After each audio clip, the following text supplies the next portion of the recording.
CB job ও জুই সেকশনের আমার প্রিয় ছেলেমেয়েরা, আশা করি সবাই ভালো আছো, সুস্থ আছো, তাই না? আজকে আমাদের বাংলা প্রথম পত্র বই এই ক্লাস। তাহলে আজকে আমাদের পড়া হলো 94 থেকে 98 পৃষ্ঠা, কিন্তু 94 থেকে 96 পৃষ্ঠা একটা গল্প আছে। আর কিভাবে রাস্তা পার হতে হয় সেই বিষয় এখানে লেখা আছে। অনেক বড় এই বিষয়টা, আর এখানে বোঝানো যাচ্ছে না, অনেক সময়ের ব্যাপার। এর জন্য আমি তোমাদেরকে বলছি তোমরা এটা ভালো করে রিডিং পড়বে। আর এখানে দেওয়া আছে যে লাল বাতি জ্বললে কি করতে হবে, সবুজ বাতি জ্বললে কি করতে হবে। লাল বাতি জ্বললে গাড়ি থেমে যাবে এবং পথচারী যাতায়াত করবে। সবুজ বাতি জ্বললে গাড়ি যাবে, পথচারীরা যাবে না। আর রাস্তা কিভাবে নিরাপদে পার হতে হবে, ফুট ওভার ব্রিজ দিয়ে। রাস্তার উপরে যে সেতু আছে সেই সেতুর উপর দিয়ে মানুষজন পার হলে তারা নিরাপদে রাস্তা পার হতে পারবে। এবং জেব্রা ক্রসিং আছে, রাস্তার উপরে সাদা কালো দাগ কাটা থাকে যে জায়গাটা, সেই জায়গাটা দিয়ে মানুষ পার করলে মানুষ নিরাপদে রাস্তা পার করতে পারবে। আর হলো আমরা জানি যে ট্রেন লাইন তোমরা সবাই দেখেছো, আর ট্রেন লাইনে ঘন্টা বাজে অনেক সময়। সেই ঘন্টাটা কিসের জন্য বাজে? ট্রেন আসার সময় হলে পরে সেই ঘন্টাটা বাজে। রাস্তার দুই পাশে দুটো গেট থাকে, আর ট্রেন আসার সময় হলে সেই ঘন্টা বাজলে দুইটা গেট বন্ধ হয়ে যায়। দুই পাশে রাস্তা থেকে গাড়ি এবং মানুষ যাতায়াত করতে পারে না। আর যখন ট্রেন যায় তখন ঝকঝক শব্দ হয়।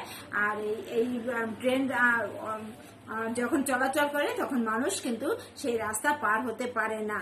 আর আমরা সবাই রাস্তা সাবধানে পার হব, তাহলে রাস্তার সিগন্যাল দেখব, ট্রাফিক পুলিশের আইন মেনে চলবো, তাহলে আমরা কিভাবে নিরাপদে রাস্তা পার হতে পারবো।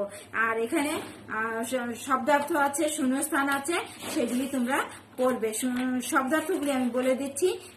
ব্রিজ সেতু বা পোল, বোর্ড ফলক, সতর্ক সাবধান, সড়ক আওয়াজ বা শব্দ করে, নির্দিষ্ট নির্ধারিত, নাগরদোলা এক রকমের দোলনা। শূন্যস্থান আছে নিরাপদে পথ চলতে ড্যাশ নিয়ম মানা দরকার, ট্রাফিক। খ প্রতিদিন ড্যাশ জায়গা থেকে বাস ছাড়ে, নির্দিষ্ট। বৈশাখী মেলায় ড্যাশ চড়েছিলাম, নাগরদোলায়। ঘ গ্রামের রেলপথে খালের উপর রেল ড্যাশ থাকে, ড্যাশে হবে ব্রিজ। আর তারপরে আছে যুক্ত বর্ণ। যুক্ত বর্ণগুলি তোমাদের বইয়ে দেওয়া আছে, ওগুলি তোমরা করবে এবং আগামী দিন এগুলি শিখে আসবে। ভালো করে গল্পটা রিডিং করবে এবং শব্দার্থ, শূন্যস্থান এবং যুক্ত বর্ণ শিখে আসবে। আর আজকে আমাদের পড়া ছিল বড় কে কবিতার শব্দার্থ, প্রশ্ন উত্তর এবং শূন্যস্থান। সংসার কঠিন ব্যাপার, শূন্যস্থান। সে জিজ্ঞাসা করলো ড্যাশ কি। খ বড় হওয়া সংসারেতে ড্যাশ ব্যাপার। গ আপনাকে ড্যাশ বলে বড় সেই নয়। ঘ সংসারে সে বড় হয় বড় ড্যাশ যার। প্রশ্ন উত্তর কাকে সকলে বড় মনে করে। খ সংসারে কিভাবে বড় হওয়া যায়। এটা তোমাদের সিডব্লিউ থাকবে এবং নিচে ডায়েরি দেওয়া আছে। এই যে সিডব্লিউ এবং নিচে ডায়েরি,